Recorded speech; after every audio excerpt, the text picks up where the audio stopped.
I have been designing and building custom natural looking water features for over 2 decades.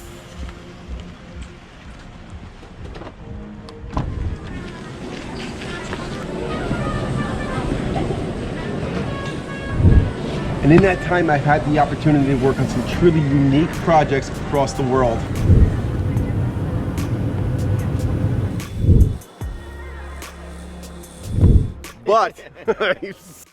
But the very best part about traveling the world, building these incredible water features, is having the opportunity to do it with people I consider friends who happen to be very, very talented water feature artists in their own right. I wasn't talking about you. Yeah. Which one came first, the friends or the talented side? So we're in sunny California, down in San Diego, and the two of us are out here doing yet another cool project from out of our hometown. And I think what's so interesting is why we do these things. So whether it's myself or the team of artists that we put together to do this stuff, what we all have in common is that we truly have a passion for still doing this. Like, I get asked all the time, isn't it boring yet? And I've been doing it for 25 years, and I still get excited about seeing big boulders like this and dreaming of those in somebody's backyard. And I can't help but think how awesome that's going to be to try to get rock like this and do something like that in this project we're doing for this gentleman here in San Diego. When we get together, it's amazing the synergy that we all have. It's like a well-oiled machine, right? Like,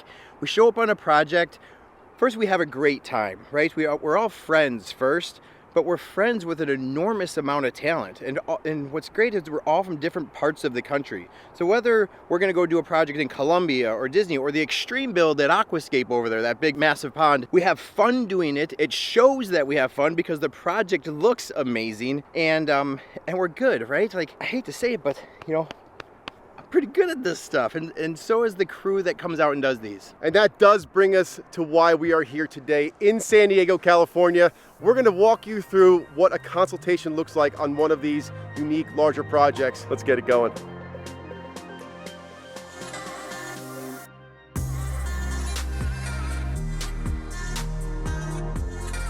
Once we get on site, some of the things we're going to be looking for is staging, access, pirate ships. We're going to see just how much room we have to access the work area.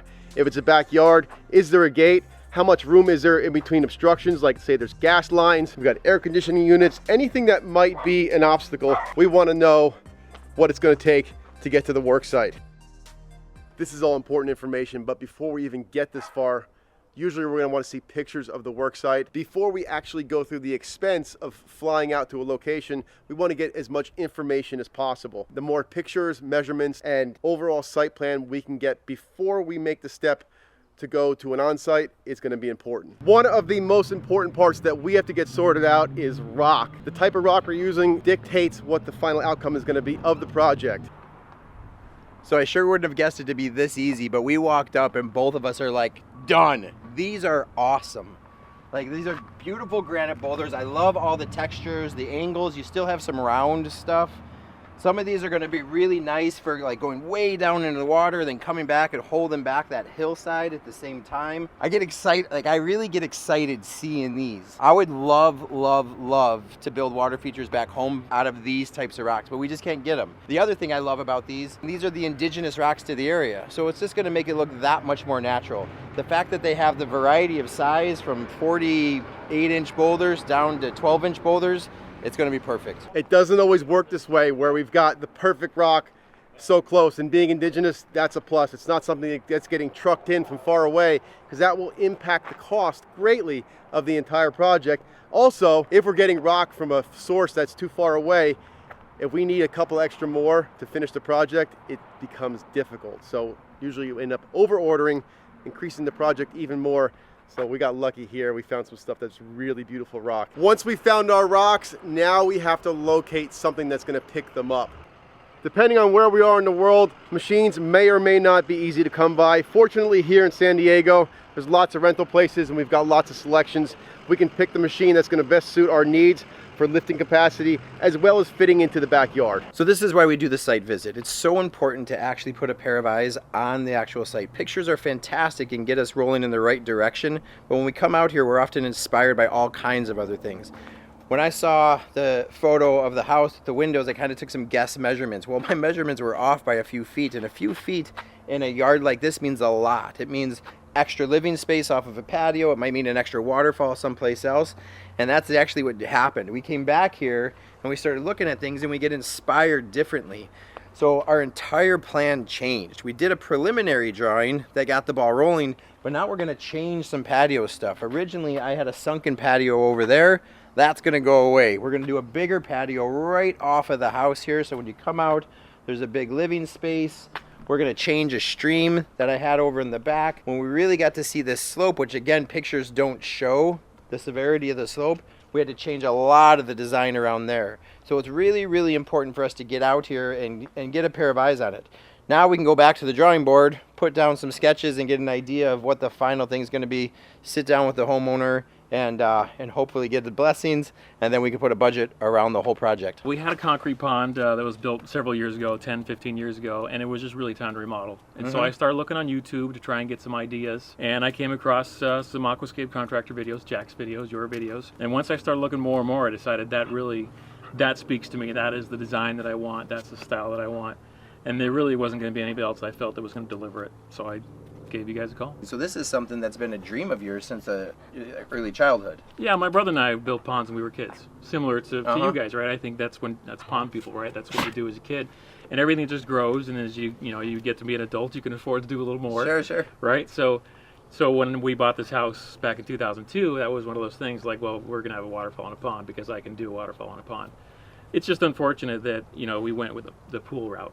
Really, it was a pool design, not a pond design, and so now now we kind of revisited the idea, remodel the pond, do some remodeling around the yard, and now it's like I see what can be with the aquascape designs, with your design specifically.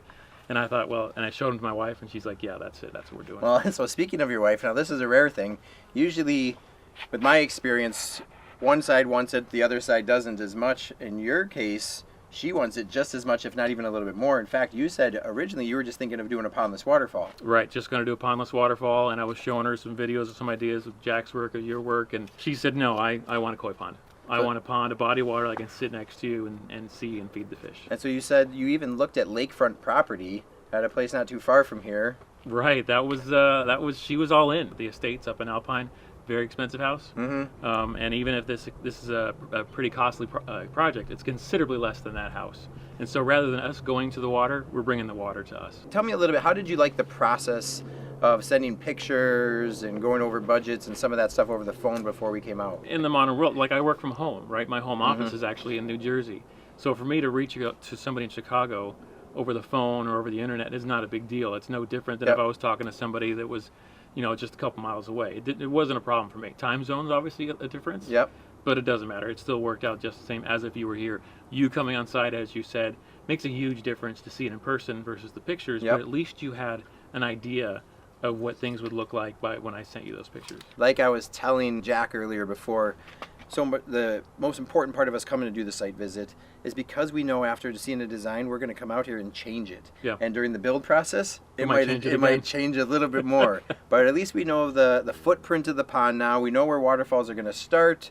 We know where ponds are going to end, and what happens in between those areas is really completely up to us. Thanks again so much for having us out here. I'm really looking forward to meeting your wife and showing her the design. Hopefully after an entire day of going to different stone yards and machine rental places and everything else, she loves it and we don't have to go back to the drawing board. I know she will. That's awesome. So this kind of stuff really gets me going. As much as I love working at home in New Jersey, and I'm sure you love working at home in Chicago, being able to get on a plane and be thrown into a situation where we don't have all the answers, but we rely on our expertise and our experience to make sure it happens. And so I think this is why I still love it so much, because every water feature is still a unique challenge in itself.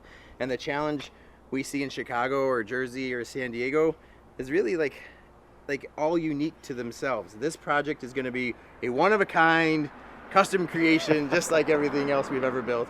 I'm excited about doing this one. I love the stone. The first stone yard we saw, just fell in love with the stone right away.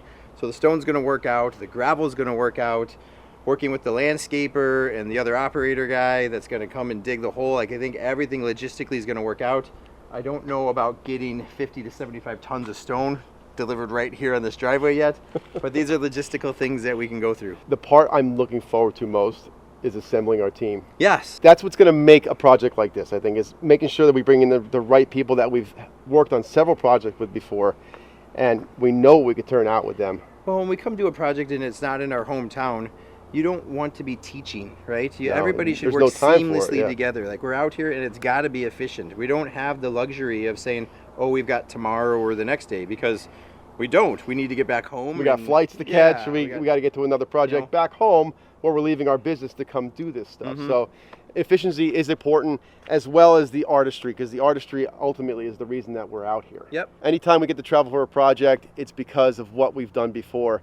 And the avenue we have now with YouTube, exposing people to what we do, is just fantastic. So if you are thinking about doing a large project and you want to have someone like Brian or myself come out and look at it, hopefully this video helps you understand what some of the steps are to get that ball rolling. Thanks for checking us out today. Hit that subscribe button, drop a like, leave me a comment. And if you're thinking about a project, I will have a link down below where you can send an email and we can get this thing moving. See you on the next one.